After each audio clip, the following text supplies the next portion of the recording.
اللہ تعالیٰ نے عورت کو مرد کی کمزوری بنایا ہے۔ جو سب سے زیادہ پرکشش چیز اللہ تعالیٰ نے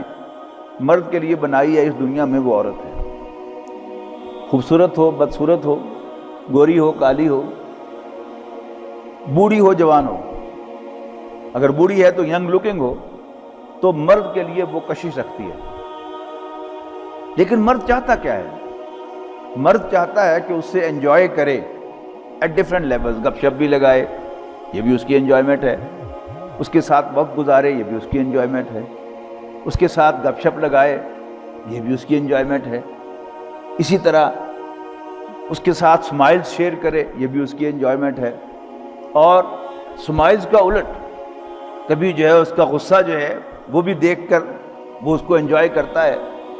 اس کے ہاتھ بھی اس کے لیے پرکشش ہیں، اس کی آنکھیں بھی اس کے لیے پرکشش ہیں، اس کا جسم پورا کا پورا اللہ تعالیٰ نے مرد کے لیے پرکشش بنایا ہے۔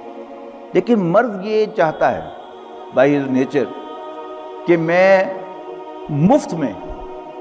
یا بہت تھوڑی پیمنٹ کر کے اس سے ہر سٹیج پر انجوائے کروں۔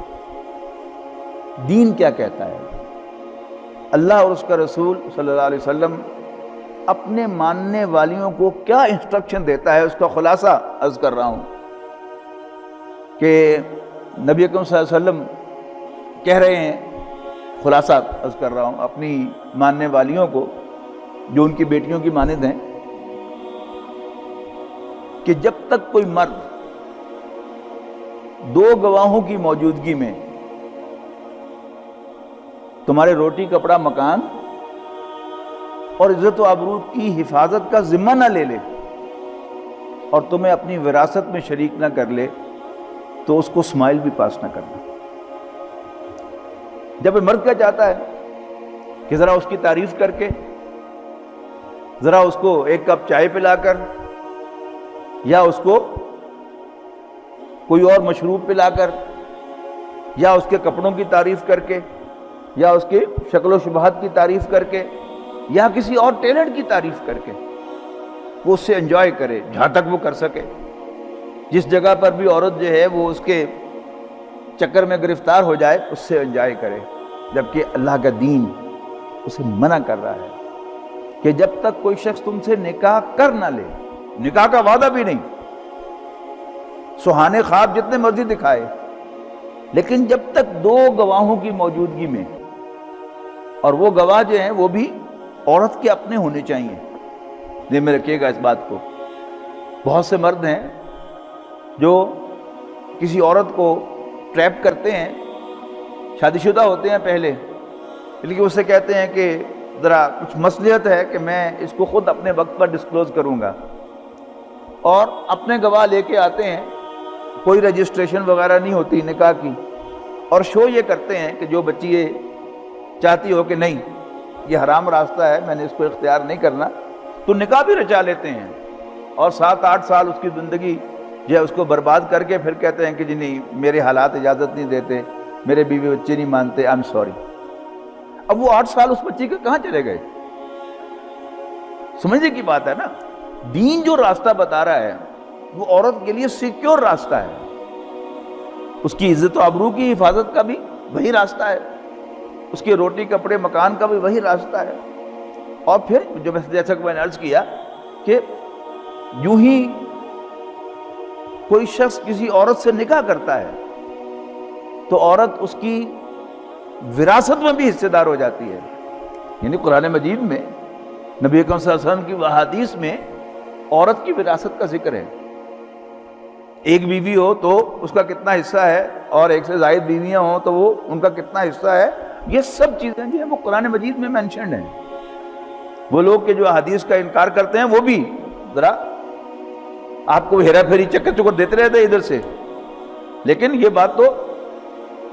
چوتھے پارے کے آخر میں آپ خود پڑھ کے دیکھ لیجئے، کوئی بھی ترجمہ والا کلام جی اٹھا کر، کہ قرآن مجید میں وہاں وراثت کا قانون بیان ہوا ہے تو اس میں واضح طور پر آپ کی منکوحہ بیوی جس سے آپ نے نکاح کیا ہے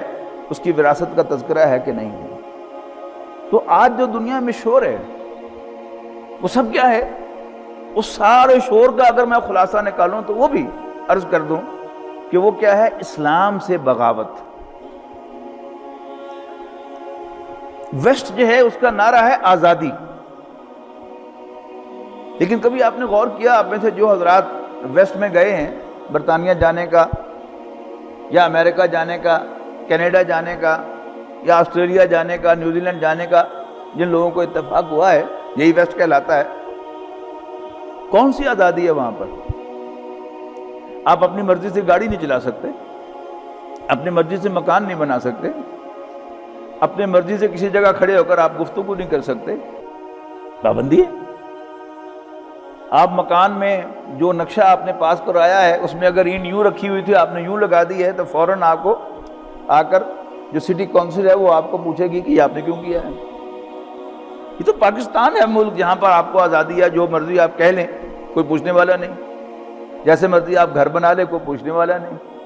آپ جہاں مرضی ٹریفک کے قانون کو توڑ لیں، کوئی پوچھنے والا نہیں، وہاں کہاں آزادی ہے؟ تو وہ آزادی جو ہے اس کو بھی سمجھ لیجیے اللہ تعالیٰ کی غلامی سے آزادی ہے۔ تو اسی کا وہ اپنا مذہب، اپنا دین، اپنے نظریات کو ایکسپورٹ کر رہے ہیں، اور یہ اسی کا حصہ ہے کہ فیمنسٹ موومنٹ جو ہے پہلے امریکہ سے شروع ہوئی تھی اور اب وہ پوری دنیا میں ایکسپورٹ کی جا رہی ہے، اور پھر خود ہمارے اپنے ہی لوگ، ہمارے دانشور مرد، ہماری دانشور عورتیں، اور کچھ عورتیں کہ جن کا پاکستان سے سوائے اس کے تعلق کہ وہ کبھی شاید پاکستان میں پیدا ہوئی ہوں یا ان کے والدین کا تعلق پاکستان سے ہو، وہ تشریف لاتی ہیں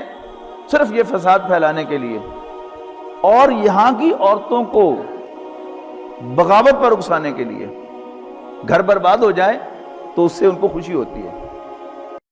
دین کی بات پھیلانا صدقہ جاریہ ہے، ثواب کی نیت سے ویڈیو کو شیئر ضرور کیجیے۔ جزاک اللہ۔